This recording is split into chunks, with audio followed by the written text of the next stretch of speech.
this is Raj from MR Sportscars.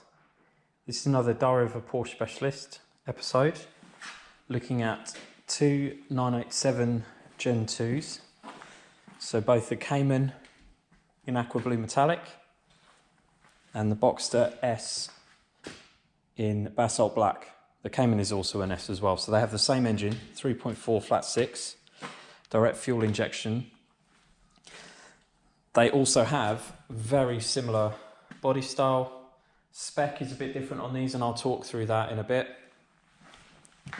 The power is almost identical. The Boxster has around 310 horsepower. The Cayman S has 320. So they both accelerate to 60 in around 5 seconds. Weight-wise, they're also pretty much identical as well. This body was actually designed to be a convertible from the factory, so unlike other cars that are a coupe convertible, the weight of making it convertible hasn't become apparent with the Boxster because it was first designed to be a convertible. So adding the roof actually just added rigidity. It didn't need extra rigidity to become a convertible. Now these two cars are, one's a 2009, so it's January 2009, and that is the blue Cayman S. The Boxster's a 2010, January 2010, so they're exactly 12 months apart, but essentially they're, for all intents and purposes, the same build and can be compared like for like. Now I'll just go through some of the key differences. One of them being the Cayman has got the 7-speed PDK semi-automatic gearbox, so it can be run in manual, semi-automatic and full automatic modes. It can be, the gears can be changed on the gear stick, but also on the shift buttons on the steering wheel. And then the Boxster is fitted with the Getrag 6-speed manual gearbox, and this car's also got the factory short shift kit as well.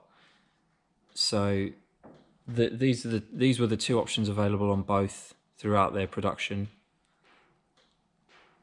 and some people prefer one over the other. I think the manuals are slightly rarer than the PDKs because basically the PDK was sold as being a huge leap forward in technology. It saved fuel, it had the 7th gear, so it sits lower at lower RPMs at motorway speeds. It changes its personality dynamically, so it knows exactly what gears you want to be in when you need to overtake, it will shift down, all of that stuff. Whereas the manual is the one that the real purists prefer driving. I mean, I personally prefer a manual gearbox car, but I think that the PDK is a phenomenal box as well. And in fact, if I was using it depends on what I wanted to use the car for, but if I was using it as an everyday car, I would probably get a PDK. But if it was a weekend car, I'd probably get the manual. But everyone's different. Everyone has different needs. If you have a partner who isn't as confident with the manual box in a sports car, then you would tend to favour the PDK. And as part of this video, I'll be taking both for a drive and explaining how they behave differently on the road. So they actually both have the same wheels. There's the 19-inch sport design lightweight alloy wheels, except that the Boxster was spec'd with them in gloss black, and the Cayman's got them in the standard silver. I think they look fantastic in both examples. The silver's very good contrast to the blue, whereas this black red theme that goes throughout this whole Boxster just really sets it off. All the red dials, which I've mentioned in the walk around video of this car already. Now, in terms of practicality, I'll show you the front boots first. So there's the front boot of the Boxster. Essentially they're the same. I'm giving away the next part of my video, but basically they are absolutely identical in the front luggage area. So I'll just open up. Exactly the same space, no difference at all. same cubby holes as well. Batteries in exactly the same place. All intents and purposes, from the dashboard forward, these are all identical. In fact, these two cars have both been spec'd with the top of the range PDLS dynamic cornering lights with headlamp washers as well. And they both obviously have the same set of tools in the front area. Oh, just drop that. So yeah, everything so far is the same. Now where they differ the most, obviously other than the roof system, is in the boot area. But again, it's not a huge difference. So obviously on the Boxster you've got the roof mechanism, which sits behind the seats over the engine. So you still have this rear boot area, which is still quite deep and unaffected by the roof when it goes up or down, so it's the same size regardless. And then with the Cayman, you have that same space, again just as deep, but then also because you've just got the engine panel, no motor mechanism for the hood, you've got this storage area just above the engine that you can store some extra stuff. It also allows you, if you want to, and I have seen it done, you can lay golf clubs parallel to the direction of the car. So you just literally flat across there, you can lay a set of golf clubs. You might have to take some of the woods out and things and put them down the side, but basically it'll carry a set of golf clubs in the boot. Whereas the Boxster, I think it probably won't.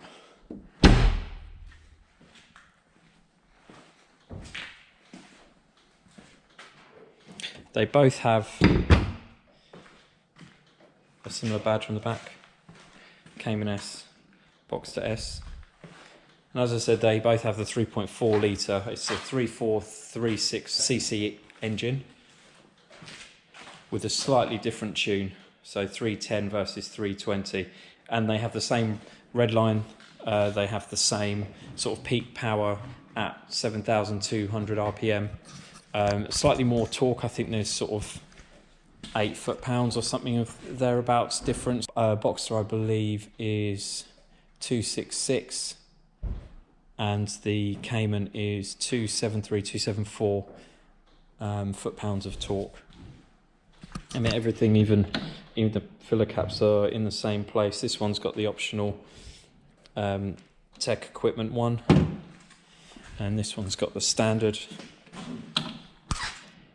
But it's all exactly the same. And even on the inside, obviously this has got carbon seals, which the other one doesn't, so I'll show that. But they have the same style well, this one's got the multi-function steering wheel, but it's in the same grey as the Cayman, which I'll show you in a minute. This one's got optional red dials, which I mentioned, and it's got an upgraded Pioneer head unit. But all the vents and everything are identical. The cup holders are the same. The seats are even the same.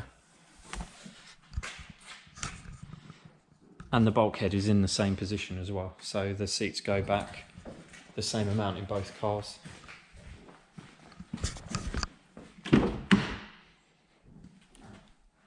So there, the seats are exactly the same. These are both got the what I call the standard comfort seats, which are incredibly comfortable and supportive. You don't really need the sport seats in this generation of Cayman and Boxster, to be honest. So yeah, this is the standard steering wheel without the multi-function controls, but this one has the factory sat nav. They both have heated seats, and you can see all of the dashboard and everything else, pedals. That's the standard sill that would have been in the Boxster if it didn't have the option carbon ones. Everything is the same, apart from the fact it's got a fixed roof on the Cayman and the convertible on the Boxster. So essentially, it is quite a hard decision. I've had a few people come and sort of assess both, Not just these ones, but other ones I've had in the past. Because essentially, if you're using it as a weekend toy, you're really assessing which would suit you best. If you're going to use it all year round, I'd say you could get away with the Boxster, but most people, and if it's being parked outside, most people would prefer having the fixed roof. But the fabric roof of the Boxster is very, very practical, very usable. You just need to spend a bit more time cleaning it and caring for it, making sure that there's some drainage holes just down here. They need to be kept clear in winter if it's left outside, just to stop leaves accumulating in them, and then which will eventually lead to water ingressing into the car and causing all sorts of problems. But essentially, if you maintain the car, you keep it clean, regularly clean out all the drainage holes front and back, behind, around the battery area, under the front boot, and also around the hood mechanism, then you'll be fine. This car also has red belts as an option, and it also has the embossed headrests.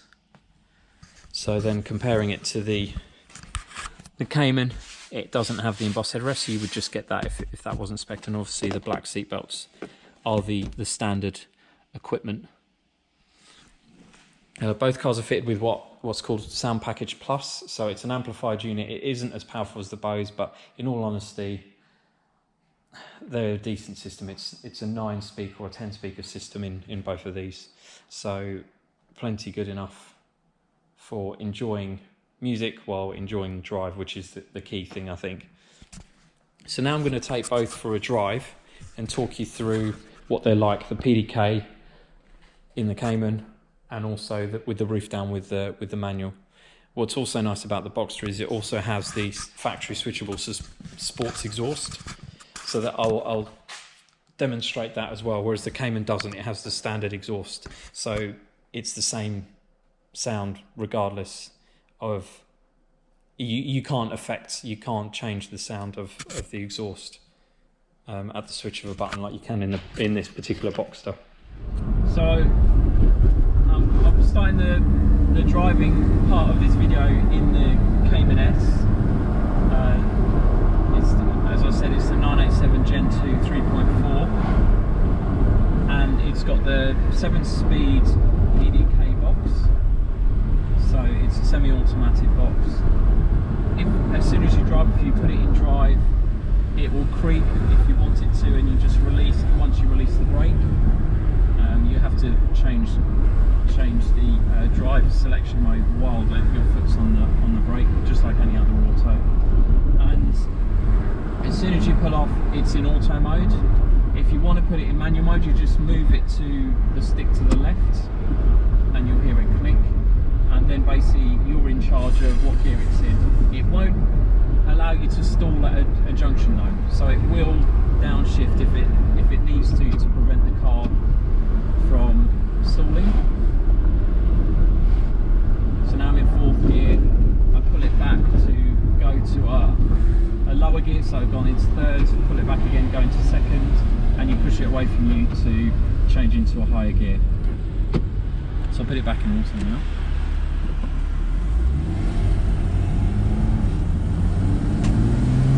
Now the gear change in both the Boxster and the Cayman, if they had the PDK, would be the same. Things that would affect it would be whether it has Sport Chrono package or not, because you would get extra functionality. You would have Sport and Sport Plus mode, which would again change the aggressiveness of the gear change. But talking about the Cayman in general terms, it feels like a very solid, safe place to be. You feel nicely cocooned, but it's not claustrophobic. There's plenty of light coming in through the front and rear windows, and obviously the sides as well. I'll just close the windows now. And essentially, it's an incredibly comfortable, pleasant place to be. Both of the cars are mid-engined, so it immediately feels naturally balanced. Around the corners, you don't feel like the rear end or front end are bobbing out of the corner. They both feel as if you're in the centre of the car, and so is the engine. So they are instinctively very natural performance cars, sports cars. And likewise, the brakes on both are identical. The Cayman S's have the red calipers front and back, which is essentially a combination of 997, 996, 911 components that make up those discs and the calipers themselves. They've got plenty of power. The pedal is progressive, so unlike certain modern cars which have got over servo brakes, these you do have to push it about an inch before you start feeling the brakes starting to work, as it were. But that's very deliberate. So Porsche designed their brake systems to be progressive. They don't design them to have immediate bite as soon as you touch the pedal. And there's one of the main reasons for that is for heeling and towing, and also being able to sort of meter the brake input as you're going around the corner. You don't, as soon as you touch the brakes, it doesn't put full power of the brakes on, destabilise the car, potentially lead to an accident or a situation where you feel a lack of control. With the progressive brakes, you also, as soon as you feel the bite, your foot is actually now at the same level as where the accelerator pedal is actually positioned. So it's very easy to heel and tow. You can roll your foot across. Obviously this doesn't apply to the PDK, but it does apply to the manual box in the Boxster. And as soon, I mean, the PDK box is just phenomenal. In 7th gear, which it is now at 45 miles an hour, it's at 1100 RPM. So it's incredibly economical when you want it to be, but at the same time, you stamp your foot and it's down to 2nd from 7th in an instant. It doesn't have to go through the whole box. It just literally jumps from one gear to the other, so it's very, very responsive. And likewise, when you have it in auto mode, you can override by using the buttons, and you can change the gear at the press of a button, push it away to go into a higher gear, and pull it towards you to go into a lower gear. If the lower gear you want to select isn't possible because it would mean the engine is over revving, it will not let you select it. So if I wanted to go from 2nd to 3rd, from 3rd to 2nd at 40 miles an hour, let me do it, but it won't let me change it to 1st because 1st runs out before then.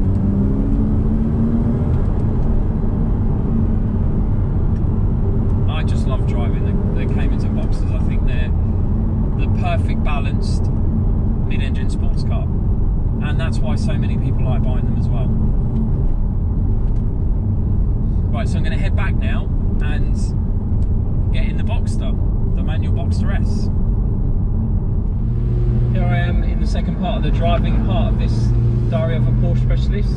I'm now in the 987 Gen 2 Boxster S manual with the factory short shift kit, so that makes the gear changes very slick, very little movement or play in the system.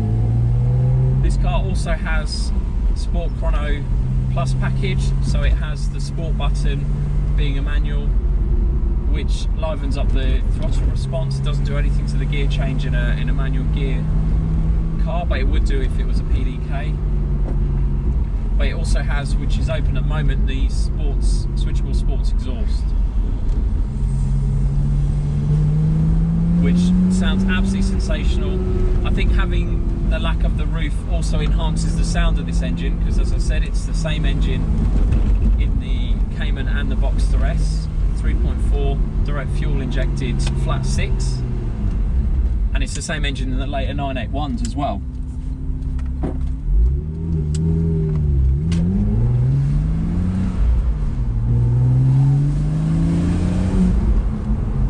Just sounds absolutely fabulous with the exhaust open. I'll just close the exhaust. You hear the valves close.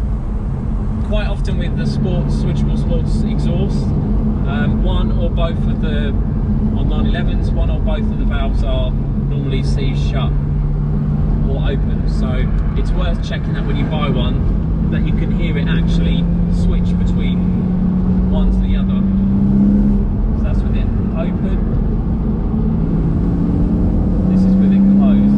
Now probably on the video you're not going to notice a huge difference in the sound, if I'm honest, but when you're in the car it is very noticeable.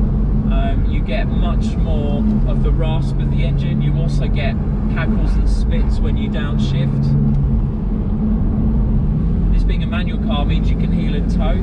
As I mentioned in the Cayman, the brakes are progressive, so it means that the pedal you have about an inch or so of movement. It might be a bit less than that, I'm just estimating, but it basically moves so far so that the brake pedal and the accelerator are in line with each other, so that when you're applying the brakes, you're essentially at the right foot height to roll across to the accelerator. So it makes heeling and towing very, very natural.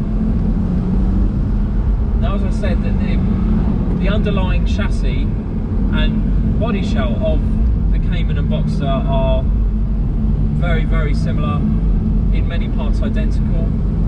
This car was designed as a convertible, as a Spider from day one, so you don't notice any lack of rigidity in the Boxster S, even with the roof down. There's no scuttle shake, as they call it, where you get vibrations through sort of the A-frame, the front section of the windscreen. You don't get any vibrations through the steering wheel, where essentially the body's flexing. So you don't lose any of the dynamic finesse versus the Cayman when you have the Boxster S. The only thing you lose is that feeling of being in a coupe, but what you gain is the open air driving experience, which is great when the sun's out, like on a day-to-day. The other thing I noticed in the Boxster is you don't necessarily have to drive it as fast to have the same level of enjoyment, because you've got that open air experience. You've got that ever so slight buffeting of the wind. It's not huge because this guy's got the wind deflector and the windows up. You do feel like you're more at one with your surroundings, and you get more of a buzz at lower speeds. With the Cayman, if you really want to feel exciting, you kind of really have to put your foot down a bit more to get that.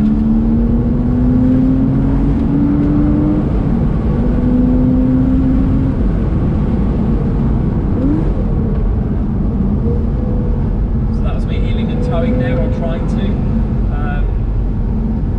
Which, considering I've just driven a PDK car, just jumped straight into this manual.